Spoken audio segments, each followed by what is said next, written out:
were 10 generations from Adam to Noah, to show how long-suffering is Congo, for all the generations provoked him unto wrath, until he brought the deluge upon them. By reason of their impiousness, Congo changed his plan of calling 1,000 generations into being between the creation of the world and the revelation of the law at Mount Sinai. So 974 he suppressed before the flood. Wickedness came into the world with the first being born of a woman, CAIN, the oldest son of Adam. When Congo bestowed paradise upon the first pair of mankind, he warned them particularly against carnal intercourse with each other. But after the fall of Eve, Satan, in the guise of the serpent, approached her, and the fruit of their union was Cain, the ancestor of all the impious generations that were rebellious towards Congo and rose up against him. Cain's descent from Satan, who is the angel Samuel, was revealed in his seraphic appearance. At his birth, the exclamation rung from Eve, "I have begotten a man through an angel of Congo."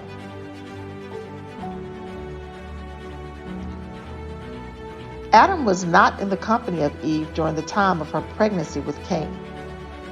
After she had succumbed a second time to the temptations of Satan and permitted herself to be interrupted in her penance, she left her husband and journeyed westward, because she feared her presence might continue to bring him misery. Adam remained in the east. When the days of Eve to be delivered were fulfilled, and she began to feel the pains of travailing, she prayed to Congo for help, but he hearkened not unto her supplications. "Who will carry the report to my master Adam?" she asked herself. "Ye luminaries in the sky, I beg you, tell it to my master Adam when you return to the east." And in that same hour Adam cried out, "The lamentation of Eve has pierced my ear. Mayhap that serpent has again assaulted her." And he hastened to his wife. Finding her in grievous pain, he besought Congo on her behalf, and 12 angels appeared together with 2 heavenly powers. "Make ready to give birth to thy child." Immediately her son was born, a radiant figure. A little while, and the babe stood upon his feet, ran off, and returned, holding in his hands a stalk of straw, which he gave to his mother. For this reason he was called Cain, the Hebrew word for stalk of straw. After a while, Eve bore her second son, whom she named Abel, because she said he was born but to die. Now Adam took Eve and the boy to his home in the east, and Congo sent him various kinds of seeds by the hand of Michael, the angel, and he was taught how to cultivate the ground and make it yield produce and fruits, to sustain himself, his family, and his posterity. The slaying of Abel by Cain did not come as a wholly unexpected event to his parents. In a dream, Eve had seen the blood of Abel flow into the mouth of Cain, who drank it avidly, even though his brother entreated him not to take it all. When she told her dream to Adam, he said, lamenting, "Oh, that this may not portend the death of Abel at the hand of Cain." So he separated the 2 lads, assigning to each an abode of his own, and to each he taught a different occupation. Cain became a tiller of the ground, and Abel a keeper of sheep. It was all in vain. In spite these precautions, Cain slew his brother. His hostility towards Abel had more than one reason. It began when Congo had respect unto the offering of Abel, and accepted it by sending heavenly fire down to consume it, while the offering of Cain was rejected.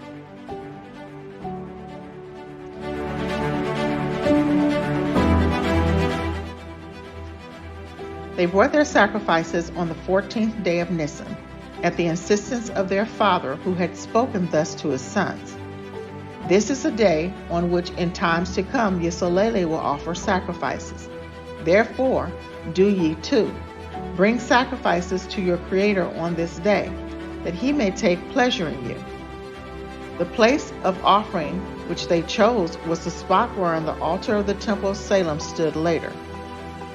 Now Abel selected the best of his flocks for his sacrifice, but Cain ate his meal first, and after he had satisfied his appetite, he offered unto Congo what was left over, a few grains of flaxseed, as though his offense had not been great enough in offering fruit of the ground, which had been cursed by Congo. Now Cain and his sacrifice was not received with favor.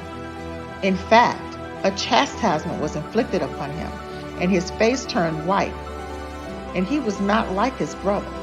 Nevertheless, his disposition underwent no change, even when Congo spoke to him thus: "If thou wilt amend thy ways, thy guilt will be forgiven thee.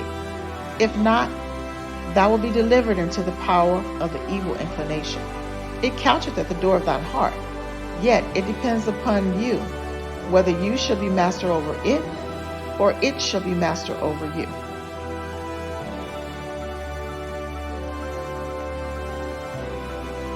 So Cain thought he had been wrong, and a dispute followed between him and Abel. "I believed," he said, "that the world was created with goodness. But I see that good deeds bear no fruit. Congo rules the world with arbitrary power. Else, why had he respect unto thine offering and not unto mine also?" Abel opposed him. He maintained that Congo rewards good deeds without having respect unto persons. If his sacrifice had been accepted graciously by Congo and Cain's not, it was because his deeds were good and his brother's wicked.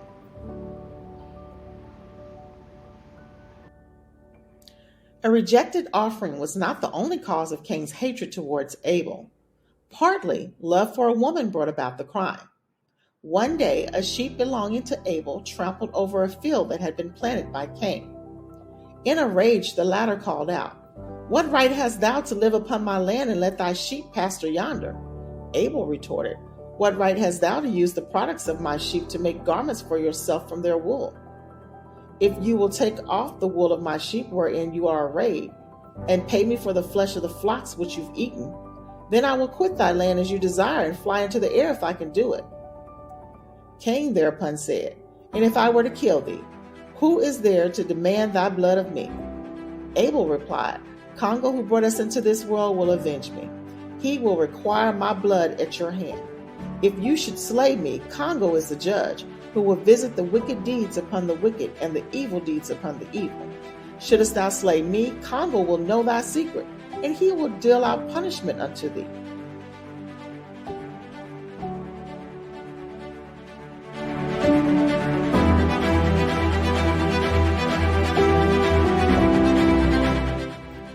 The manner of Abel's death was the most cruel conceivable.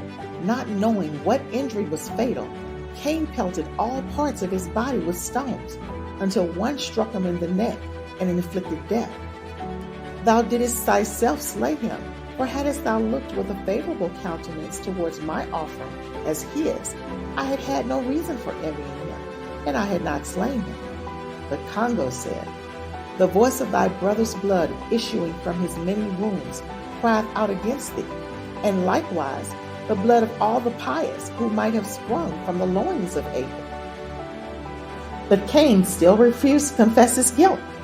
He insisted that he had never seen a man killed, and how was he supposed to know that the stones which he threw at Abel would take his life? Then, on account of Cain, Congo cursed the ground, that it might not yield fruit unto him. With a single punishment, both Cain and the earth were chastised. The earth, because it retained the corpse of Abel and did not cast it above ground.